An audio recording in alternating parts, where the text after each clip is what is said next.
college and what careers, thank you, Annalise, what careers can look like after you graduate with a degree in the social sciences. So to start us off, we're each going to introduce ourselves. My name is Nathan Grove. I use he, him pronouns. I am an assistant dean at Amherst College in Massachusetts. Hi, everyone. My name is Jason Mogan. I'm a senior assistant director of admission for Brown University, and I use him pronouns as well. Hi, everyone. My name is Annalise Voorhees. I'm an assistant director of admissions at the University of Chicago, and I use she, her pronouns. Good evening, everyone. My name is Brittany Stubblefield. I serve as Strategic Initiatives Program Director at the University of South Carolina and use she, her pronouns as well.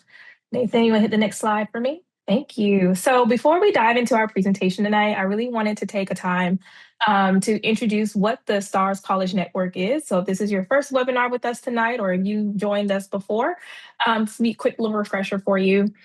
So as a reminder, the STARS College Network is a national collaboration of colleges and universities that share one common goal. We want to make sure that students like you are from rural and small town communities with equitable access to higher education. So all together, with my colleagues here on the call as well and our other member institutions, we partner with high schools, community organizations, and local leaders to reduce barriers that often stand between talented students like yourselves and college opportunities, whether that's providing admission support, financial aid guidance, campus visits, or even mentorship that focus on helping students see colleges within your reach. What makes this network unique, we recognize that talent exists everywhere, so students shouldn't have fewer opportunities just because of where you live.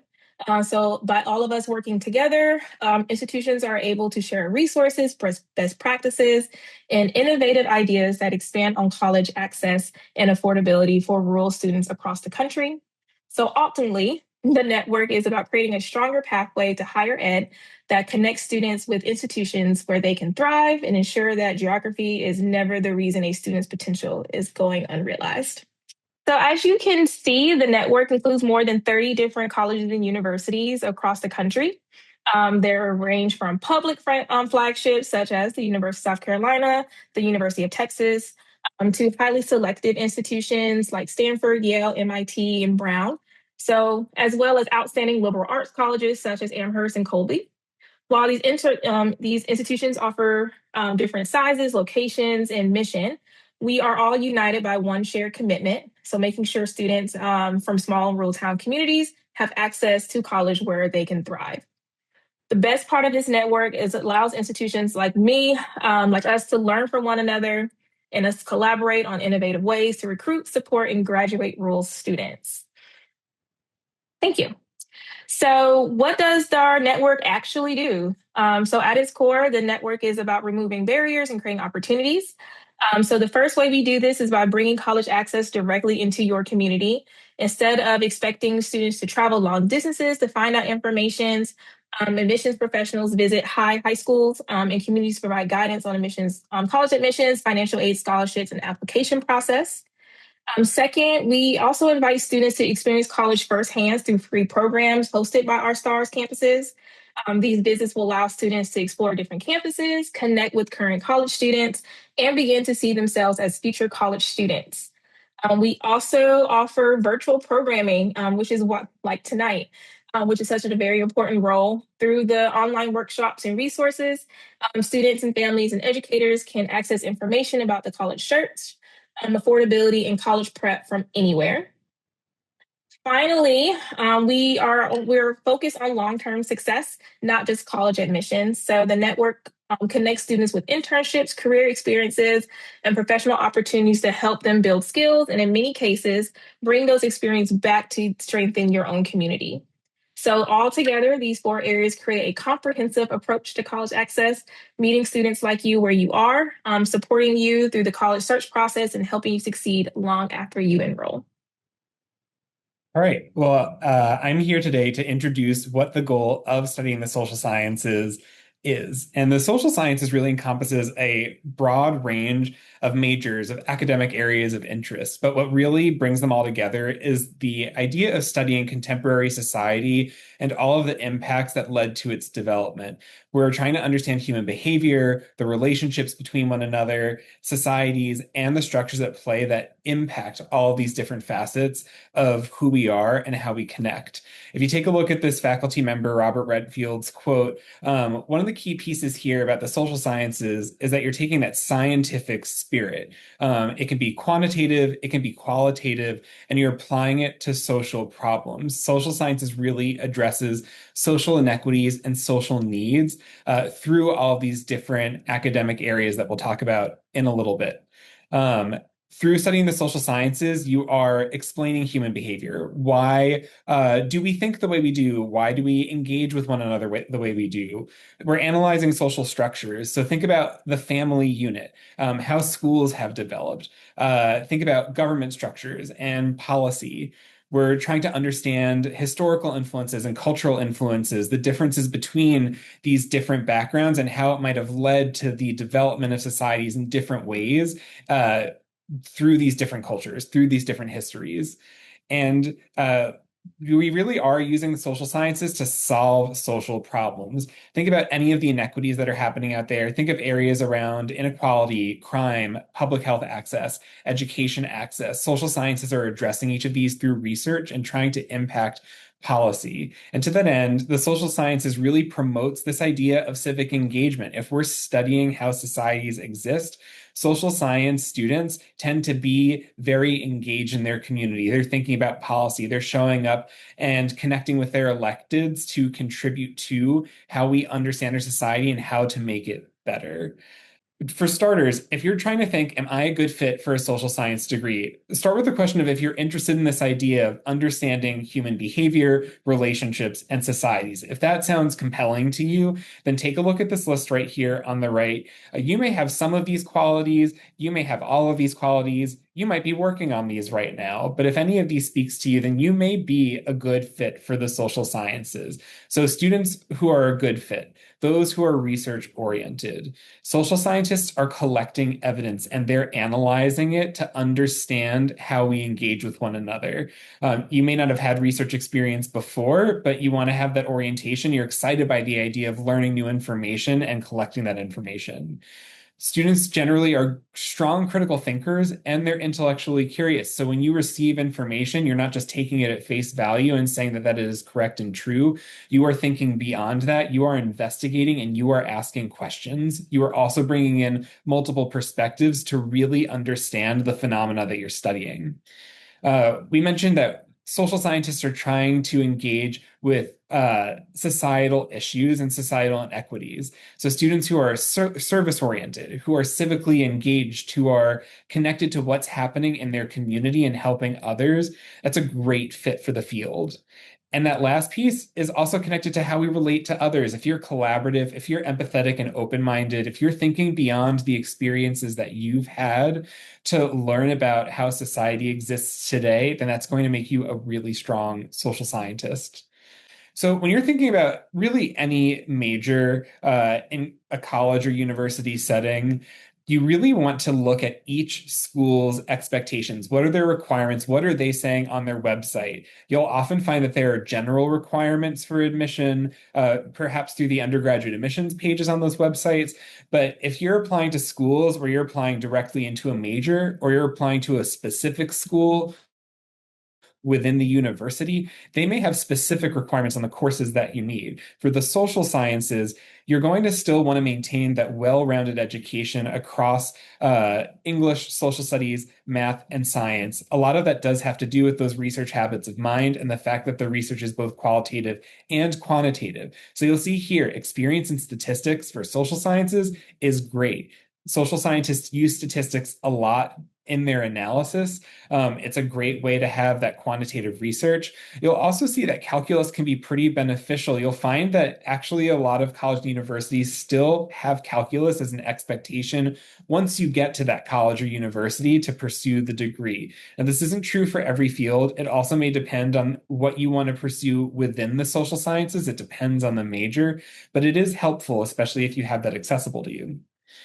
Social sciences are still reading and writing heavy. You will be writing college papers, you will be making arguments based in evidence. You want to maintain that coursework where you are reading significant material and reflecting on it and writing on it.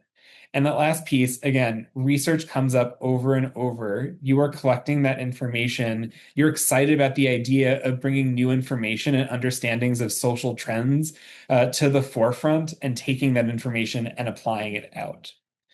The extracurricular experiences really follows in the same hand from what is the social sciences. You are a problem solver and you're engaged in your community. You're already trying to tackle issues, whether it is at home or globally. You are thinking about how you can contribute to the betterment of society. There's so many ways that you can learn about these careers. You can pursue public health. You can shadow a lawyer. You can try and engage with local electeds. These are great ways to have entry points into different facets of the social sciences. And leadership roles are great for pretty much any field that you'd be looking at in a college setting. But with the social sciences, having a leadership role means that you're thinking about your community. You are thinking about all the different individuals within your club or organization or your religious institution, and you are thinking about how you make connections to one another. You're thinking about their individual needs and your community's needs, and you're showing up. And that's a great fit for this field. At the top, I mentioned there are so many different ways to pursue the social sciences. Take a look at the list right here. You'll see anything ranging from anthropology to psychology to social work to international relations and economics. Some of these are more quantitative than others. Some of these are more qualitative than others. Some of these will require more math expectations, and others will require a lot more critical reading and thinking and deep dives into texts. One of the interesting things about the way we categorize these majors, this is another thing that will change from university to university, from college to college. When I look at this list, history is a social science at Brown University, but for many colleges and universities across the country, history is actually considered a humanities field. Something that's really helpful to think about is that if you see a school as listing one of these majors or academic areas, in social sciences versus humanities, that might be giving you a hint as to how that school is going to pursue that field. It might give you a hint at what the kind of research is that's happening at that university. It might also suggest, are you going to be doing more study of the human condition, or are you going to be doing more study of how we relate to one another and the systems at play at large? With that, I'll pass it on to the next presenter. Thanks, Jason. So I think a lot of what we've discussed so far on the social sciences really clearly exemplifies how all of these skills on the slide here can come with being a social sciences major. And this doesn't just happen as a result of studying these in college. I think these are also skills that students interested in the social sciences may be interested in developing in themselves as early as they can when it comes to preparing to go to college and preparing for a major or a career in the social sciences. And as we've kind of seen from the examples so far, these skills sort of encompass both the qualitative, so the reading and writing focused, often the human focused aspects of the social sciences, thinking about those relationships, thinking about the communities and the folks that are impacted by these disciplines, but they also encompass the quantitative piece of what these studies look like. That quote at the top that Jason read about applying the scientific spirit to studying our societies really has to do with these skills. So communication, for sure, is an important aspect of that reading and writing that students will do and will hone and will get better at in a social sciences major. That also comes with some critical thinking, some ability to sort of analyze and problem solve with the ideas that you're working with. But it also comes with some very sort of applied and often mathematical data skills, research skills, and analytical skills. So, as in a couple of examples of ways that students may use these skills in different sort of research settings or academic settings in the social sciences. I think of a colleague of mine who did a thesis project in a double major in anthropology and sociology at the University of Chicago, archiving political manifestos from Latin America. So digging through historical records, putting together data on what the sort of driving organizing principles were, how many people were signing on to these manifestos, how they impacted the politics in these countries, and doing some really incredible analytical work to figure out what we can learn about the current political states of those countries now. I think of other students who do a little bit more like data collection in their research initiatives. So I knew another student at the University of Chicago who did a project on the access that Venezuelan migrants and immigrants to the Chicago area had to things like education and housing and financial supports from Cook County or the city of Chicago. That student was literally going out into our community, speaking with people, doing interviews, ethnographic interviews with folks around the Chicago area, and then bringing that information back to campus and doing some of that data analysis work and some of that research work that our student working in history was. So this ability to sort of combine those qualitative skills like communication, kind of getting this information down in writing, but also thinking deeply about the information that they're working with, thinking about the implications of these, doing some of that like hard data work to sort of collect this information and draw conclusions from it are all skills that could be developed through studying the social sciences. So, as a couple just more concrete examples, because I think when we talk about social sciences, of course, we're talking about learning about all of these sort of fields and ways of thinking and concepts in the classroom, but we're also often thinking about applied research opportunities for students. So, a couple of really interesting examples to come out of the University of Chicago. On one side here, we've got this little clock icon, the Doomsday Clock. This bulletin project was developed at the University of Chicago in the 90s to measure how much metaphorical time we have to avert catastrophe for humankind. It's a little bit of a doom and gloom project, but it was originally sort of developed to think about all of the different ways that we can determine how close we are as humanity to any sort of crisis. And it was developed in combination by some nuclear physicists, some physical scientists, some social scientists, some sociologists at the University of Chicago. So it's this truly interdisciplinary endeavor that sort of encompasses all of the different schools of thought that may go into social science work. So this is something that gets updated and published regularly on the University of Chicago campus and then shared through the media. Of course, when it was developed, we were thinking about nuclear fallout and the ramifications of the Cold War, but it's sort of continued to develop to encompass different sort of political crises, to encompass social issues, the rise of technology and artificial intelligence, to encompass economic issues. Our economists at the University of Chicago sort of studying how people are able to access resources globally, what global sort of inequality and access, the bigger issues facing communities around the world now. And then, of course, things like climate change and environmental concerns that impact humanity now. So they continue to sort of do this interdisciplinary project where they combine all of these sources of data and all of these considerations to impact those relationships, to impact those societal issues, and continue to provide some information to the general public about what that might look like for our prospects. On the other side of the slide here, we have another example from a really incredible faculty member, Claudia Golden, who was awarded a Nobel Prize in 2023 for social science-based research on the history of women in the labor market. So another really great example of how folks that are interested in the social sciences can turn this work into a career or into something that truly impacts the depth and the breadth of knowledge that's available to humanity in a particular area. So for this faculty member, the area of interest was the history of women in the labor market, which of course revealed so much to us about sort of the status of this group and the future of this group and earned her a Nobel Prize. So these are just a couple of sort of interesting examples of work that's being done in the social sciences now. Not all work in the social sciences is going to look like this, but for students that are interested in sort of this area between academics and publication and working with the media in social sciences, these are a couple of areas that you could maybe think about studying and contributing to. So we've talked a little bit about the breadth of the social sciences as far as sort of the skills you can develop, the majors that can go into this.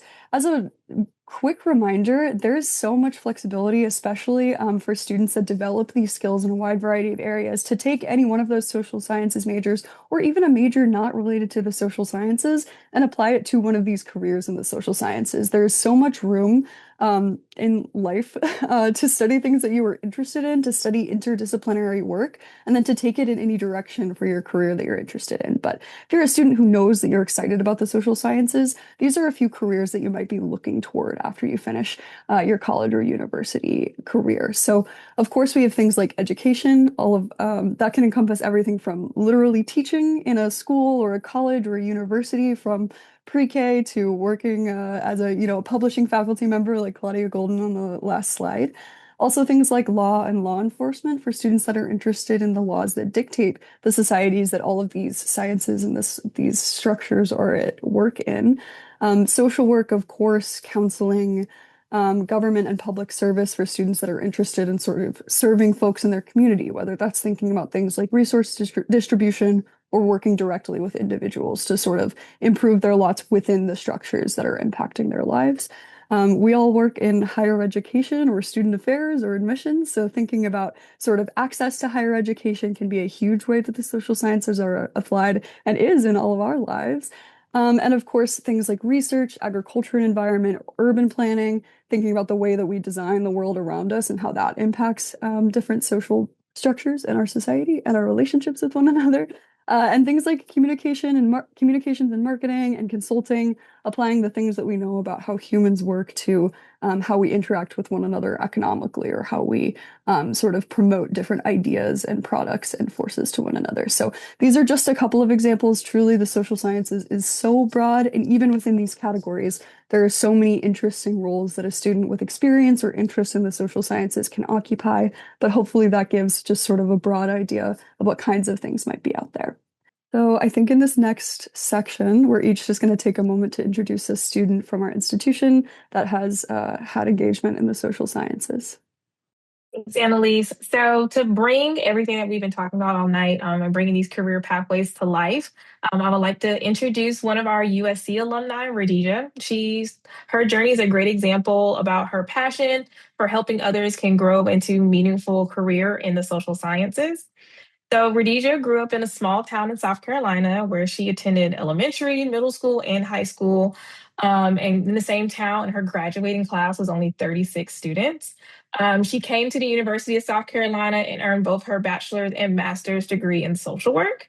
While Rhodesia was here at Carolina, she fully embraced the college experience. She became involved in different student organizations, leadership opportunities, campus involvement, and volunteer service.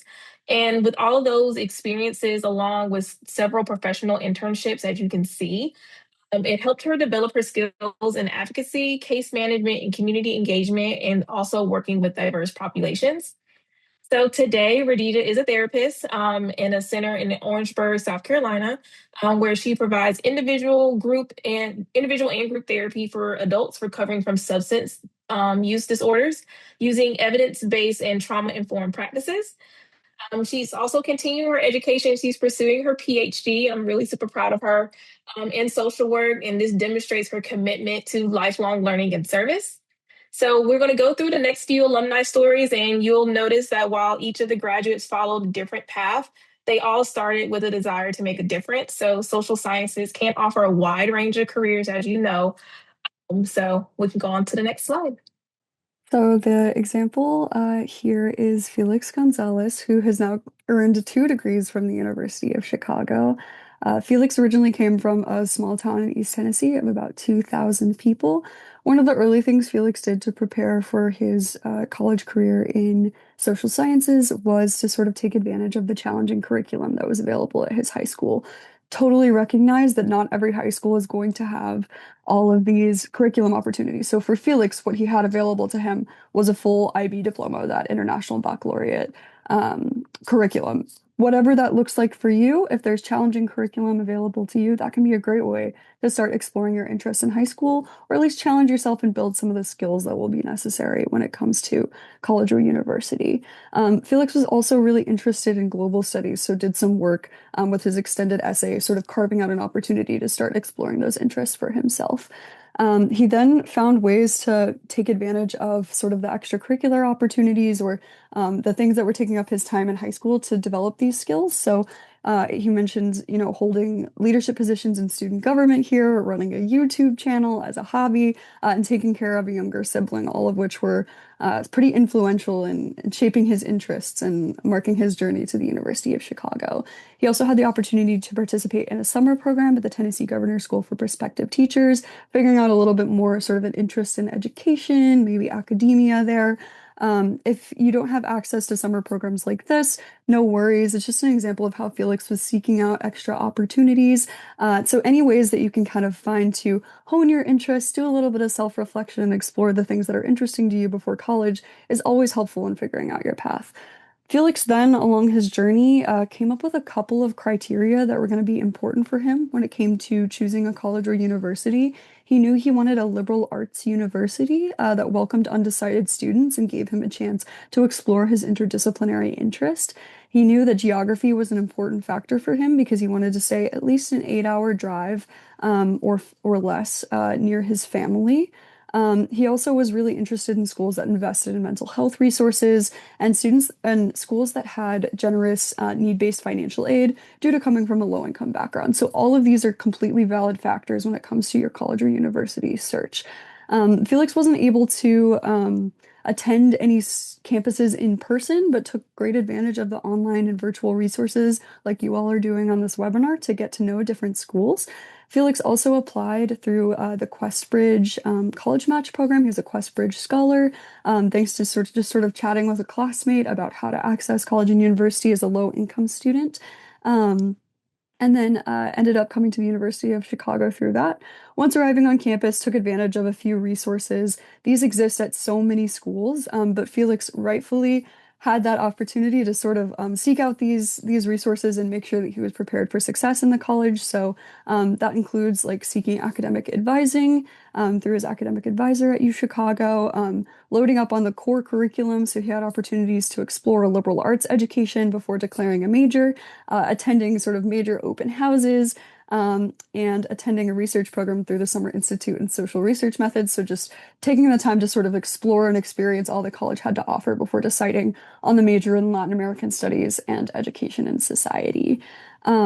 Felix then sort of pursued some outside of the classroom opportunities, some career development opportunities, including interning at the Office of College Admissions after his first year through our Metcalf internship program, interning at a Center for Latin American Studies, which of course informed that major choice in Latin American Studies, and interning at the Summer Institute in Social Research Methods. So really developing some of those quantitative and qualitative social science research skills.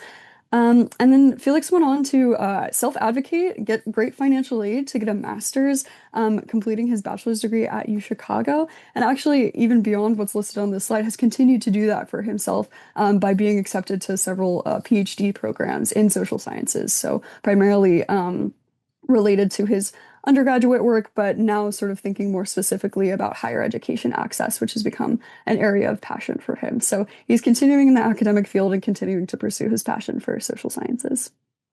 All right, I'm up next. This is Kaylin. Kaylin is actually a friend of mine who graduated from Amherst the same year that I did. Kaylin is from Lee Vining, California, which is a little tourist town just north of Yosemite National Park. Their graduating class, the year that Kaylin graduated, was 5 people. Kaylin kind of walks the line between the social sciences and the humanities, especially in college. She wasn't exactly sure what she wanted to do, but has landed pretty securely in the social sciences aspect after graduating. So during college, they wrote for The Student, which is our student newspaper, served as editor-in-chief for a year, and wrote 35 stories over the course of their time in college. This really got their interest in kind of social injustice and inequity, and they started looking for different ways to make an impact that were investigative and writing based, like journalism, but with a slightly different bent. So they went and did 2 different internships with different newspapers, one of which was based out of Georgia and one based in Eastern California, where Caitlin is from. These were both newspapers that have like a very specific bend towards the social sciences and looking for injustice and bringing light to problems affecting a specific area. Caitlin did a senior thesis in Amherst's American Studies department that has a lot of similarities to things like anthropology or sociology. They recorded over 50 hours of interviews with residents of their hometown, kind of building what we would call an ethnography, which is a collection of experiences, cultures, and traditions from a given area about where they're from and all of the different people and relationships that there are within it. After graduating, Kaylin went and worked as an environmental educator at an outdoor education site in the mountains of Eastern California, teaching students about the environment of Eastern California, the threats that climate change is bringing to the ecosystem, invasive species, all of that sort of stuff. Digging in a little bit into some STEM as well as the social sciences. There, they learned that they wanted to be a teacher and spent this past year working in Olympia, Washington, working as a special education teacher in a public school. During that time, they were also applying for teaching certification programs, and just last month got accepted into another STARS member college, UC Berkeley's certification program, and is going to start in just a couple weeks student teaching English and specifically poetry to 8th grade students, and is looking to, after they get certified, become a full-time teacher in the state of California after that. Now we're going to head back to Brown with Rayleigh Forkiller. Rayleigh's education was really informed by her Indigenous background. She ended up concentrating in education studies and specialized in Indigenous education.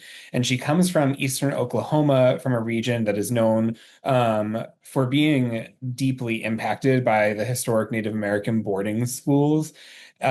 Between that, pursuing a more rigorous education for her, that was dual enrollment opportunities at the local university, and then participating in this experience called College Horizons, which is for Native American and Indigenous students to learn more about college, applying to them, and persisting through college. She found her way to Brown University, and she found community in a handful of different places. One of them was through a student organization called Natives at Brown, where she was co-president, and another was through the Native American and Indigenous Studies Concentration Committee. So Native American and Indigenous Studies is one of the fields that you can study at the school, and she became their student representative, and she served as a Native American student coordinator. With that, she sought out funding resources for job and internship opportunities. So first, she did an internship in the Menominee Reservation, where she supported an organization that really strive to fill in any needs for the community. It focused on cultural and linguistic preservation. It worked with food sovereignty, environmental sovereignty. This opportunity wouldn't have been funded without the funds that Brown provided through something called Sprint Link, and that funded unpaid job and internship opportunities for students, sometimes over the semester, for this one over the summer. She was able to do multiple research experiences. One of them was with another STARS partner at MIT, also at the Harvard Graduate School of Education. And she got to do great research with Adrienne Keene on notable Native people. And that was also funded through the Ethnic Studies Department at Brown. Afterwards, she received an apprenticeship and a fellowship. It focused on Cherokee language and Afro-Indigenous sites of memory. And from that, when she entered her career, she started out as an independent Cherokee translation and subtitle contractor with another STARS partner, Yale University. So she moved from ethnic studies and education studies at Brown into supporting the linguistics department.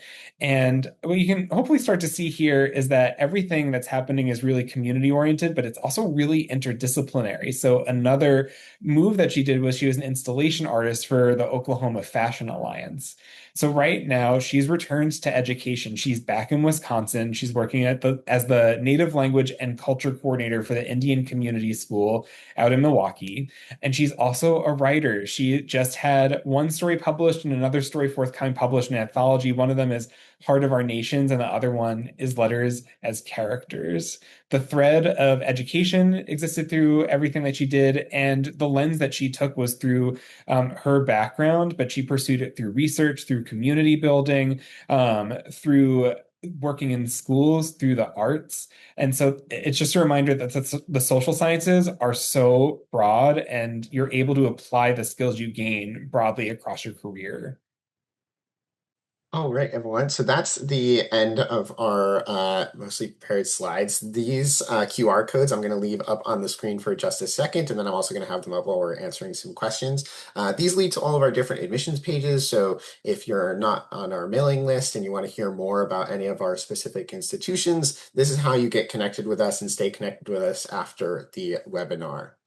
Now is the time for all of you. We've been answering some great questions in the chat. We might pull some of those up to be answered in front of the whole group, but feel free to drop any questions that you have in our Q&A function, and this is the time that we'll take to answer them. We'll have everyone kind of go around and answer whatever questions come up as they make sense. So I see a question that we answered. One of them was, how would you suggest discovering what you want to major in? I'm torn between a lot of different majors. There's so much to discover. What advice would you have for our student here? I think the one big thing is that you don't have to decide right now. There will be colleges and universities that you're applying to that will require you to declare a major as you enter, but there are also colleges and universities that won't or won't even allow you to declare a major until after you've been on campus for a little while. I think a good way to do it is by attending presentations like this, where you get to actually hear about all the different opportunities that are in these different majors, about what skills are valued by different majors and areas of study. All of those can be hugely important, and you still have time to figure things out. It's upwards of 80% of college students change their major before they graduate, so it's not an abnormal thing to end high school and not know what you want, or to think you know what you want, but then it turns out that you're actually going to study something different. And even after you choose a major, that doesn't lock you into a specific career path or anything like that moving forward. So keep an open mind. Try to sense out what you like and don't like, what you like studying in high school, what sounds exciting for you to study in the future, but you don't have to put too much stress on yourself to figure it out at right this moment. I've also seen some resources out there that I think are really helpful. Um, Two schools out in the Midwest. One is Loyola University in Chicago. Another one is Marquette University out in Wisconsin. They have some really great choose your major quizzes, and they're still based on their institution. So they're going to ask them as it fits for them. But between these two schools, they're covering a lot of different majors, and they may just give you like a good direction to start in based on what you're looking for, so that when you're looking from school to school, you can at least see how Brown pursues that major or University of Chicago pursues that major, just as like an early entry point for how to start. We love a quiz. Another question that I thought was great that popped up earlier was about extracurricular experiences. And the student was asking, I'm interested in the social sciences. What extracurriculars should I do to seem compelling and competitive for a social sciences degree? I'll call out, there's a good number of like Model United Nations, I think, is a really big one that people, especially looking to go into sort of diplomacy or that side of the social sciences, are really into. Things like debate can also be humanities or social sciences, depending on how you want to present it. So some of those different, more social group kind of connected activities in high school can really help show that you're interested in and involved in the social sciences. But I also think that the social sciences are often something that are harder to explore in high school, as opposed to things like science or even the humanities a little bit, where classes for most students in high school for things like sociology or political science or things like that are not available. Some high schools have psychology classes, others don't. So it would not be shocking to most admissions people who are reading your application if you say that you want to study the social sciences and you haven't had a ton of opportunities to back that up with your extracurriculars, especially for all of our STAR students here who are coming from very small towns. You might not have the full breadth of high school extracurriculars available to you. So if you have opportunities to show that you're interested in these things like volunteering can be fantastic, getting involved in your own community, showing that you're interested, showing that you're involved, that can be great. But if you don't have those opportunities, that doesn't bar you from entering the subject once you get to college in any way.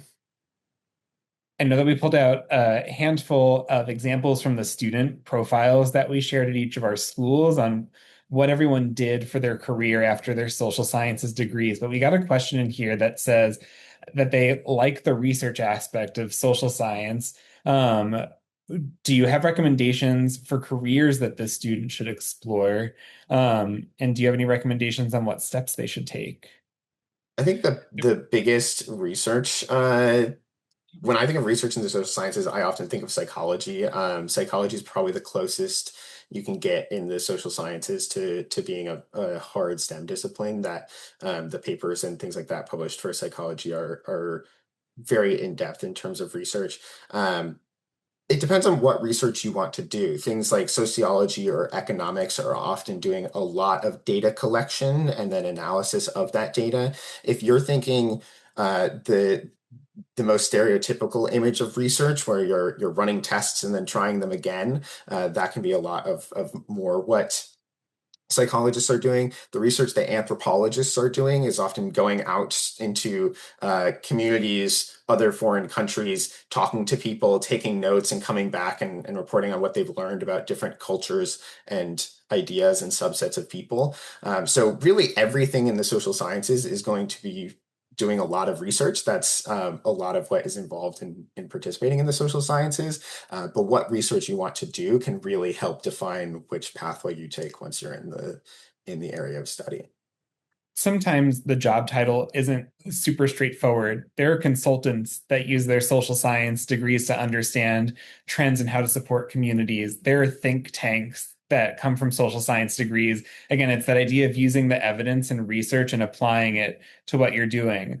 Communications jobs for the social sciences, you're thinking about what are social trends? How are people receiving information? Do we want to use social media and the internet to connect with the community? Or perhaps maybe that's not the best way of connecting. What are the grassroots opportunities that we can use to get the messaging out to support those in our society? And that's still based on like demographic trends, geographic research, and generational trends. And so that research piece is still existing, even if it doesn't feel like the title is social scientist. I think just to elaborate on that a little bit too, I think just as the way that you're using research in these careers or these pursuits can look in like lots of different ways and doesn't necessarily read as research, preparing to do that research and getting ready to go into the social sciences doesn't always have to look like research as well. It can be things like doing well in your mathematics-based classes or even just approaching a socially scientific mindset when you learn about different things in your communities, be asking questions of the people around you and how they interact with society. So even if you don't have opportunities to do formal research to prepare for these roles, I think sort of taking that mindset in the way that you approach your schoolwork and your interaction with the community around you is also a great way to prepare. A great question came in that Brittany, you just answered typing out the answer. I think this is a good one. And it's not just social sciences. So, coming from a small town high school, transitioning to a large campus can feel like a major shift. What specific resources, programs, student groups do universities offer to help rural students build a strong support system early on? So yeah, just respond back to that question. So it really just really depends on the university that you are looking into. So a lot of these institutions can offer support through first gen student support, career services, academic advising, different student orgs. If you're getting involved into your community and your campus community, look into different student organizations. I know a lot of our STARS members, they actually have I think Wash U as well as U Chicago offer ambassadors that are current rural students that are and help support the incoming freshmen come through and get acclimated on campus.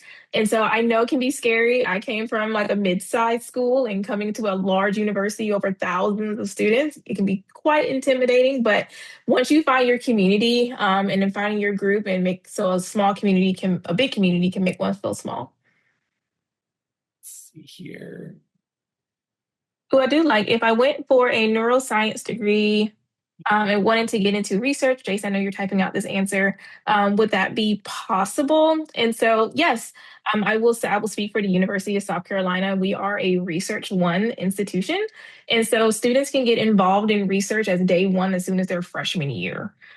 So that way, if you're interested in research, I will keep that on your bucket list. Like I always tell my students, make your top five non-negotiables when looking for a school. And so, if research is one of your non negotiables, look for a Research One institution and how students get involved in that on a daily basis throughout the semester. And so, you don't have to be at USC, you do not have to be a neuroscience or any sciencey type of major to get involved in research. And you don't have to have the research aligned with your academic goals.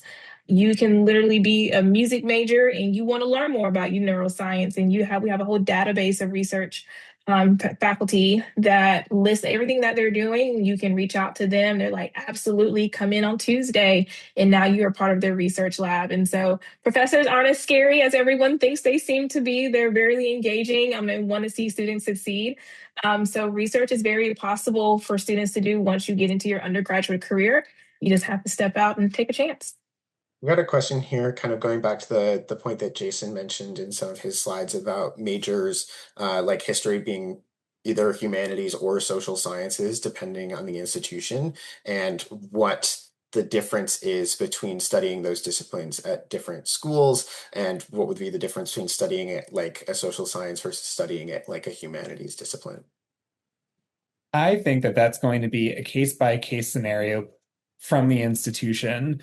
My best advice for you as you're trying to explore what this means is to look at three areas when you are on a school's website. The first one, what are the courses that that department is offering for undergraduate students? See those descriptions. You can see a pretty big difference between when something feels like it's social sciences and again, more research heavy, perhaps more policy connected, focusing more on contemporary society than strictly historical society or the implications of history on contemporary society. For the social sciences, for history, you may be looking strictly at history. You might not have that applied perspective. If research is being conducted, it might be more qualitative than quantitative. It might be literature reviews and like deep readings into texts, and looking at primary sources to determine a narrative of history that maybe hasn't been known before or been considered before. The course descriptions will explain that, just like the faculty list. And so Brittany was just talking about how you can see all of the research that was happening in that database at USC. All of our schools have something pretty similar to that. If there isn't a centralized hub to see all the research, the department itself is going to share the projects that they're excited about. And the faculty bios will often have descriptions of what research that faculty member is doing. The final place I would recommend looking is what are the course requirements for that major. In a social sciences major, there's a good chance that no matter the field, you're going to have some statistics component or calculus component, something that allows you to do that quantitative analysis. In the humanities, you might not see that so much. Also, there may be a course that expects research of you or teaching research habits of mind, even if you're not doing your own independent project. That might look a little different from the social sciences and the humanities. So, getting a sense from what the coursework and the faculty members are doing can give you a better idea of what is the approach that this institution is taking, and is that right for how I would like to explore this area of interest? Got another one here about possible advice that you would give to someone who wants to become a clinical psychologist. And I think we can kind of broaden this one also slightly into just students who want to study the social sciences generally, but also specifically more on the medical side of it.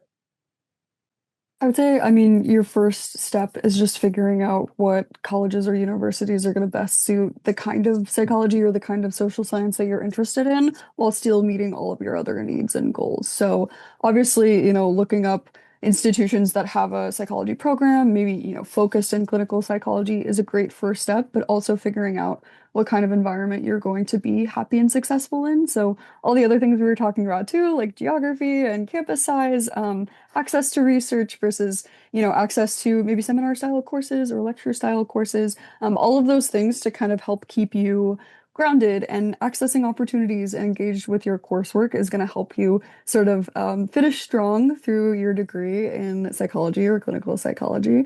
And then the second part of the question about opening your own clinic, or maybe anyone that kind of wants to go out on their own in a social science and sort of create new opportunities for themselves. I would say definitely look into schools that have strong career advancement, career development, career advising programs. I think if you can get started with accessing those opportunities, learning those training opportunities, talking to other folks who have worked in fields or studied in fields that you're interested in early on in college, that can help you really create a plan for yourself to pursue those goals. So, what that looks like exactly is going to really depend on the student and where is right for them to end up, and also the college or university, because they're all going to have slightly different resources. But finding a good academic fit for yourself, finding those research opportunities, building those quantitative skills, and then talking to experts in the career to help you get started are sort of the broad pieces of advice that I would offer along that journey. We just got another question about doing research in college. Question is, are you given, like assigned what you are researching? And if so, by who? And if not, then how does that work? I can start this off a little bit by saying it depends on what you're studying. It can really depend on what exact project you're doing, who you're doing it under, what the funding looks like, if you need funding for the research that you're doing. But all of those variables will come into play at some point. You will likely, if you do research in college, have opportunities to pick research projects or at least propose new projects, but you'll also likely be working under professors who already have ideas for projects that they're working on. Anyone else have some specifics or anything like that to add on? You'll find that with higher education, it's almost always an it depends answer. So, from university to university, you may find that there are programs for research. So, that one might be a formalized program with a faculty member who's offering mentorship with a particular project. Or it may really be an ad hoc experience where you are reaching out to a faculty member and sharing your interest, and that faculty member determines if they can support you in that project. And a lot of it actually has to do with the funding and how a university receives funding to do research. If a faculty member is going to sponsor you in your work, they're likely thinking about if your project is going to fit into the grant funding they received so that they can actually provide you with the resources in order to be able to do your work. There's no one right way to go about embarking on research because there are so many entry points. And I think that's actually really important because we all recognize that your familiarity with research, your ability to conduct research at high school varies across the United States and the world. And so our institutions want to make sure that you see an opportunity that feels accessible for you to put yourself out there and say, I want to do this. Or if you're already really deep in research, you have that agency and that confidence to go out and do that own outreach to figure out what's the best program for you. This ties in well with a comment that we just got in the chat from one of our parents. He's a licensed psychologist and advises that people who are interested in this is specifically in responding to the clinical psychologist question we answered earlier, but looking at the particular courses offered at each college and university that you're looking at in the department that you're interested in, and checking out the backgrounds and research interests of the specific professors in that department. This is something that gets focused on more at the grad school level when you're looking to apply for that. But if you have a very particular thing in mind that you want to research going into college, finding out whether or not there is a professor at the university or college that you're interested in who focuses on a related area to that area of research can be really impactful for figuring out whether or not you can actually do the research that you want to do. If a professor has similar projects going on to something that you want to do, being able to secure that funding or that approval or whatever is going to be much easier than if you show up and there's no one already at that institution who is doing something that you're interested in. Okay, we got one question here that I think is a good one. Would you recommend prioritizing academic competitions to build public speaking and advocacy skills, or seeking out internships to gain real-world exposure to given careers? So kind of a core skills versus experience question when it comes to applying to college and then also looking at careers later. I mean, this is going to depend so dramatically on the student and on their goals. I would say, in high school, especially, I always encourage students to do things that are going to keep them engaged and keep them challenged, right? So if you already have experience in academic competitions, or you feel great about your communication skills or your argumentation skills, maybe it's time to branch out and kind of look at career opportunities. But if you're a student that learns well by doing it, you may be better off pursuing an internship or that kind of thing. And it always bears saying, if you don't have access to academic competitions or internship opportunities, you can always develop these skills or kind of seek out these real world experiences in other ways. I'm definitely someone that I think likes to sort of learn what I'm doing before I jump right in. So I was always a student that liked to get that practice in through things like the debate team or the Model United Nations before sort of trying that out in an internship space. But lots of students will work well the other way. And there's no sort of right answer or timeline or one sort of perfect resume to go into the social sciences or any field, really. Well, we are just almost out of time for our session tonight, but I wanted to end on one final question of someone who asked if there are STARS sessions about engineering or music. They're interested in both of those things. So to close out our session, I want to plug that we do a number of these sessions about careers and going into college in different areas. We have one in STEM, we have one in the humanities, we have one in the arts. If you weren't able to attend those, they are posted on the STARS YouTube page. As this session will be eventually as well. So if you found this helpful and are interested in learning about different other pathways through college, we would highly recommend going to check those out. Hopefully we were able to answer your questions. I know there are some still hanging, but thank you everyone so much for joining us tonight, and have a great rest of your evening.